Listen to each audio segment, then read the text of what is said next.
Olá, me chamo Kleber, sou profissional da área de tecnologia da informação e decidi me aventurar em desenvolvimento de jogos, tá? Isso mesmo, não trabalho com desenvolvimento de jogos, até trabalho com desenvolvimento para aplicações web, mas não especificamente para jogos. Dito isso, vem comigo, vamos errar junto aí, vamos descobrir como é que funciona esse universo, tá certo? É o seguinte, antes de eu começar a dizer o que eu vou fazer nesse vídeo, eu preciso só mostrar para vocês que no vídeo anterior, quando eu fiz a sprite do contador, então eu vou aqui em sprite, cenário, SPR contador. Eu não divulguei ou eu divulguei errado para vocês aí o FPS configurado para a animação dessa sprite. Então eu configurei em 0.0935 frames por segundo, tá? Quadros por segundo, perdão. Então quando eu pressiono F5, por que eu configurei com esses dados? Porque ele tem que bater exatamente quando o ponteiro aqui do relógio, ele der uma volta completa, então ele tem que pular para o próximo quadro, que é para ficar pretinho, escuro aqui, dizendo que eu já perdi um tempo aqui, ó. Vocês entendem? Ó, o relógio vai fechar o segundo ciclo, perdi mais um quadro, tá? Então aqui tem 14 quadros. Quando eu perder o 14º, significa que acabou o meu tempo. E aí o jogador aqui, ele perde. Ele faz uma animação perdendo, tá bom? Só para vocês entenderem, só a título de conhecimento, porque eu não passei essa informação ou passei errado aí em vídeos anteriores. É só ir ali alterar. Dito isso, bora lá então pro vídeo de hoje. Hoje é o seguinte, ó. O personagem, vou pressionar F5. Vocês percebem que ele está se movimentando, porém no mesmo local, tá? Na mesma posição, só que ele está se movimentando ali, como se ele tivesse, sei lá, fazendo um moonwalker, escorregando, enfim, tá no mesmo lugar. Por quê? Porque essa animação dele se movendo é uma animação da sprite. Então se eu for aqui no SPR, sprite do jogador movendo de frente, então vocês vão perceber que esse movimento nada mais é do que ele tem o quadro 1 parado, o quadro 2 com o pezinho direito na frente, esquerdo atrás, mãozinha esquerda na frente, direita atrás, cabecinha virada para o lado. Quadro 3 parado e o quadro 4 movimento espelhado, né, para o outro lado, tá? Quando eu dou o play nesses quadros, quando faz a transição desses quadros, dá-se a impressão de que ele está se movendo, mas nada mais é do que transição entre esses quadros. Beleza? Só a título de curiosidade. Qual é o movimento, então, que eu vou passar nesse vídeo agora? Agora eu vou passar um movimento entre eixos aí, né? O eixo X e Y. O movimento do objeto e não o movimento da sprite. O movimento do objeto, quando eu apertar uma tecla, ele vai para a direita, outra tecla para a esquerda, para cima, para baixo, entenderam? Esse é o movimento de eixo. Então, para isso, eu vou aqui, ó, clicar no objetos, no personagens, objeto jogador, OBJ jogador. Vocês percebam que eu já tenho um evento chamado criar, ou seja, quando o jogador ele passa a existir na tela, automaticamente ele já tem uma vida e uma pontuação, correto? Nós vimos isso no vídeo anterior. Inclusive, se você caiu aqui de paraquedas, esse já é o vídeo, salvo engano, 38, devlog 38, tem 37 aí para trás para você ver, tá? Então, o que eu vou precisar colocar aqui de mais atributo para ele? Eu vou precisar especificar uma velocidade para esse player, tá? Essa velocidade eu vou dar o valor de 1. Tá? Então, aqui eu estou declarando uma memória de instância, uma variável de instância, tá? Essas variáveis são de instância. Ou seja, elas vão perpetuar pelo jogo enquanto eu não encerrá-las. Elas alocarão um espaço na memória pelo resto do jogo enquanto eu não solicitar que elas sejam excluídas, tá? Diferente de uma variável local. Quando chegar na variável local, eu falo um pouquinho sobre ela. Essas variáveis não são locais, são variáveis de instância, tá? Então, eu preciso de uma velocidade, eu preciso de uma velocidade no sentido horizontal. Nesse jogo, talvez eu nem use tanto, né? Mas num jogo onde, de repente, eu vou precisar que o player dê um dash. O que é um dash? É aquele, quando você aperta, sei lá, o botão 2 vezes, ele dá uma deslizada para frente, para trás, para cima, para baixo. Ele dá uma deslizada, é um dash. Então pode ser que eu precise de uma velocidade diferente. Não é o caso aqui desse jogo. pretendo fazer uma ou duas fases, quer dizer, uma fase é óbvio, né? Mas talvez 2 fases do jogo no máximo, tá, gente? Mas enfim, já vou implementar aqui que para um próximo jogo a gente já tem uma receita de bolo, né? Nosso algoritmo já prevê essa questão, tá? E uma velocidade vertical, né? Que daí no caso seria para cima e para baixo, beleza? Aqui então nós acrescentamos mais 3 atributos para o jogador. São atributos, tá? Então, atributos do jogador é vida, pontuação, velocidade, velocidade horizontal, velocidade vertical, certo? Vamos fechar aqui. Voltando ainda para o jogador, o que eu vou fazer? Eu vou adicionar um evento do tipo etapa e etapa novamente, tá? Esse evento ele vai ocorrer cada vez que tiver uma atualização do jogo, e o jogo ele é feito por atualizações, por quadros por segundo. Então, cada vez que tem uma atualização, ele vai ler todo esse script e executar todo esse script como a gente inserir aqui, tá certo?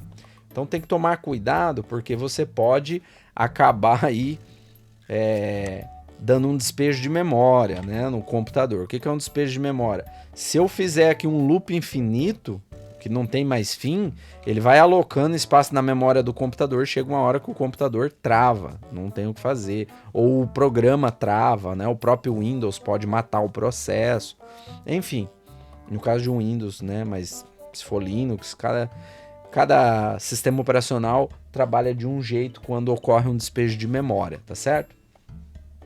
Então tem que se tomar cuidado com o que a gente vai implementar aqui para não ser um código infinito, né? Um loop, né? Não ser um algoritmo que não vai ter um fim. Ele tem que ter um fim em algum momento.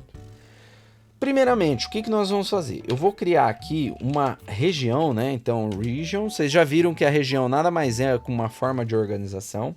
E essa região vai ser aqui comandos para mover o personagem, tá? Esses são os comandos que a gente que eu utilizarei para mover o personagem, certo? E aí eu tenho que fechar essa região, né? Um end region. Então beleza, aqui eu começo.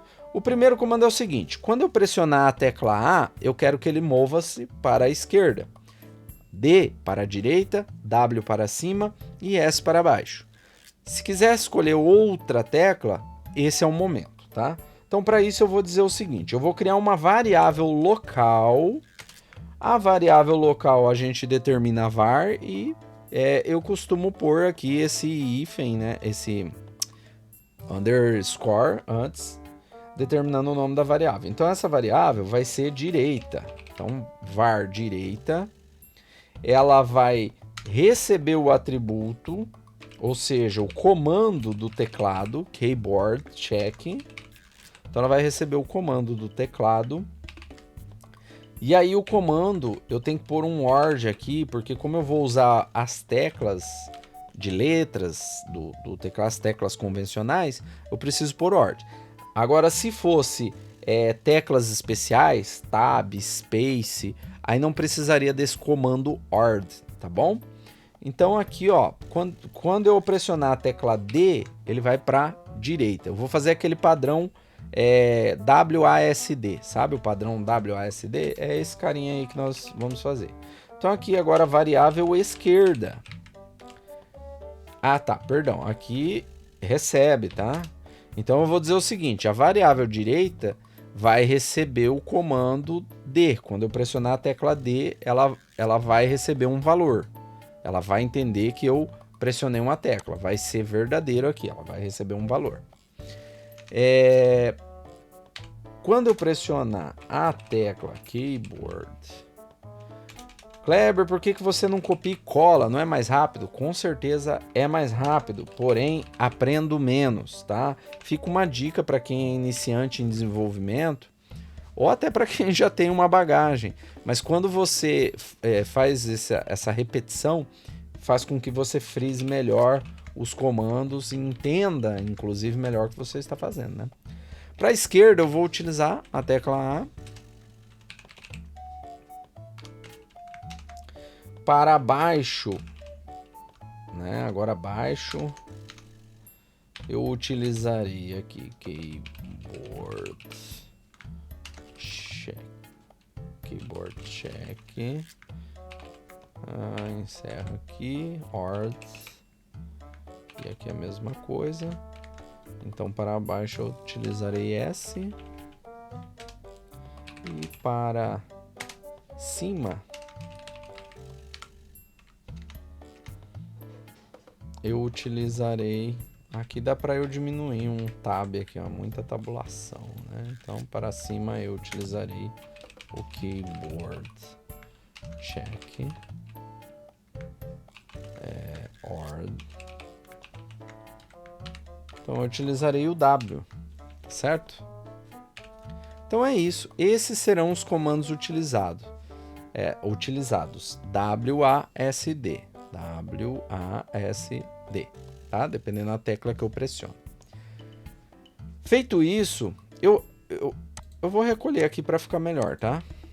Afinal, essa é a intenção de criar regiões. Eu vou criar uma nova região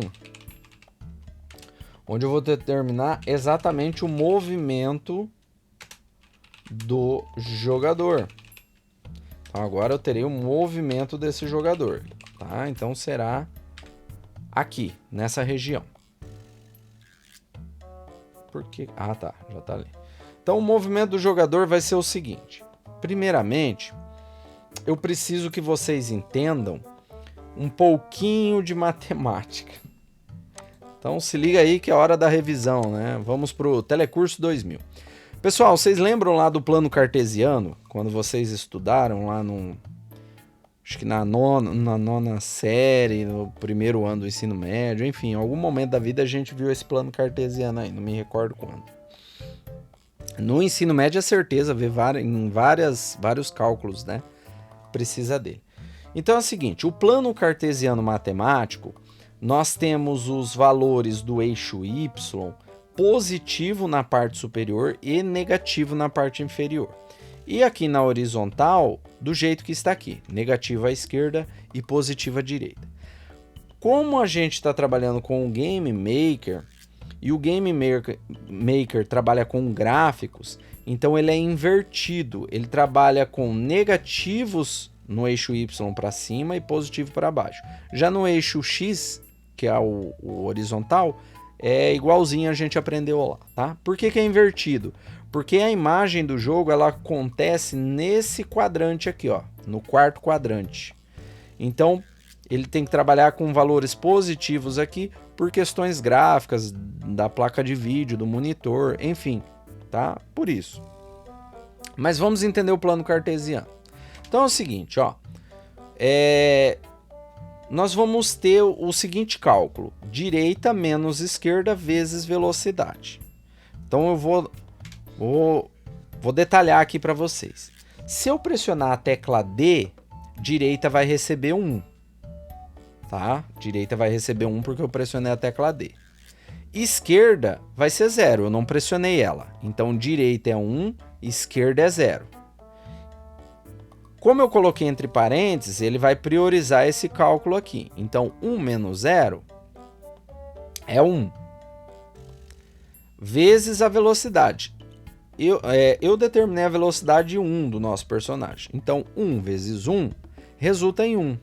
Então o que quer dizer isso aqui? Quando eu pressionar a tecla D, o nosso personagem ele vai se mover aqui, ó, um quadro, uma posição do eixo X, ele vai se mover para a direita, tá? Positivo. Agora, se for inverso, a direita, que é a letra D, eu não pressionei, mas eu pressionei a letra A, que é a esquerda. Então como que ficaria o cálculo? Direita é 0, não pressionei, mas pressionei a esquerda, que é 1. Então o cálculo é 0 menos 1, ou seja, menos 1, vezes a velocidade, que é 1. Menos 1 vezes 1, menos 1. Então o que vai acontecer nesse caso? Ele vai se deslocar no eixo X para a esquerda, tá? Um valor negativo, ele se desloca para a esquerda. O mesmo ocorre quando a gente... Eita, que os cachorros estão bravos ali, ó. Pronto, já deve ter se resolvido, né? O mesmo ocorre quando a gente vai trabalhar no eixo Y. Então, para baixo, lembra que eu falei que é positivo, é invertido? Para baixo é 1, é positivo, perdão, e para cima é negativo, vezes a velocidade. Então, fazendo a simulação, ficaria como?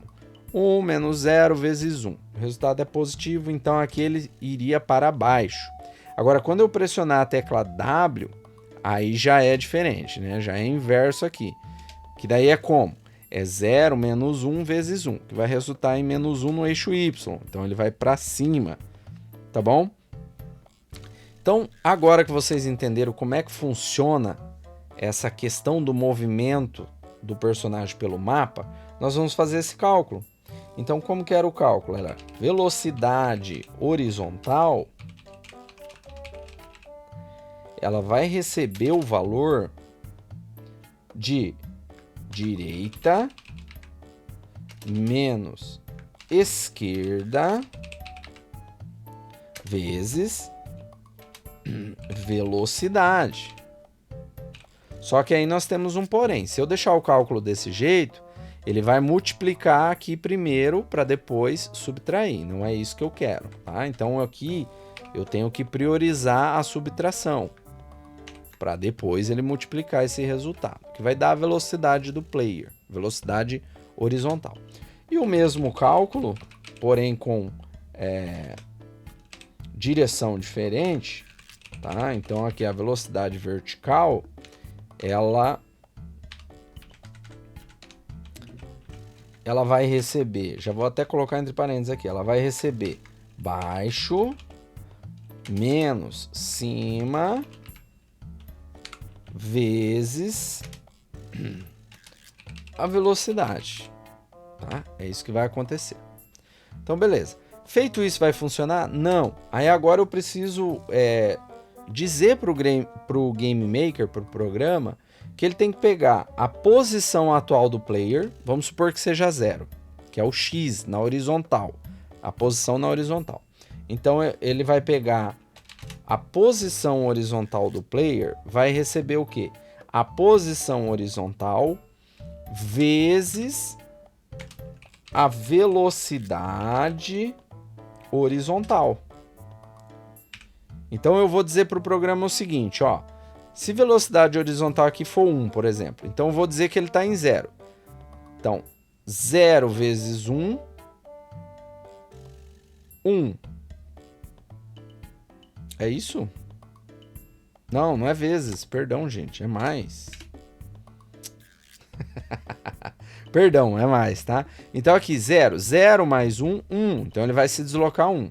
Agora vamos supor que fosse menos 1 aqui. Então, 0 mais menos 1. Aí tem aquele jogo de sinal. Mais com menos, menos. Então fica 0 menos 1, menos 1. Então ele recua na posição X, tá certo? E aí é isso que faz funcionar ele para a direita ou para a esquerda. O mesmo procede para o Y.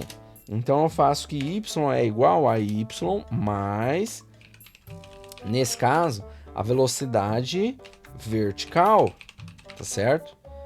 Então daí vai ficar 0, se for positivo, mais 1, mais com mais, né? Então 0 mais 1, 1, tá? Então ele vai se deslocar 1, ou seja, vai para baixo.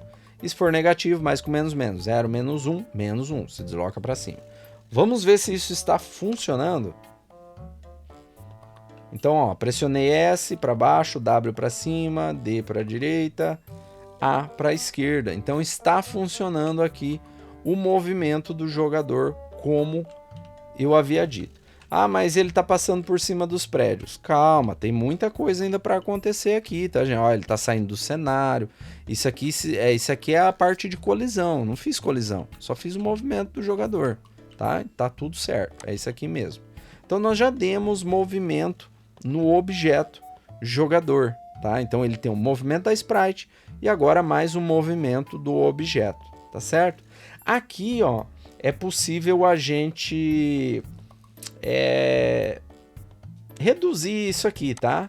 Esse comando aqui é a mesma coisa que esse comando aqui, ó, x mais igual velocidade horizontal, tá? Esses dois aqui, mesma coisa, são a mesma coisa. Assim como o y, eu posso dizer que y mais igual velocidade vertical, tá certo? O que quer dizer isso aqui, ó? X mais, quando eu coloco mais igual é mais ele mesmo, né? Ele mesmo mais a velocidade horizontal, tá? Então vamos fazer um teste. Eu vou só comentar esses dois aqui para não... Vamos ver se está funcionando, um F5. Está lá, ó, tá? Então o resultado é o mesmo e você deixa o código um pouco mais enxuto, tá certo? Questão de estética, questão de desenvolvedor, isso não é nada obrigatório, vai de cada um, tá bom?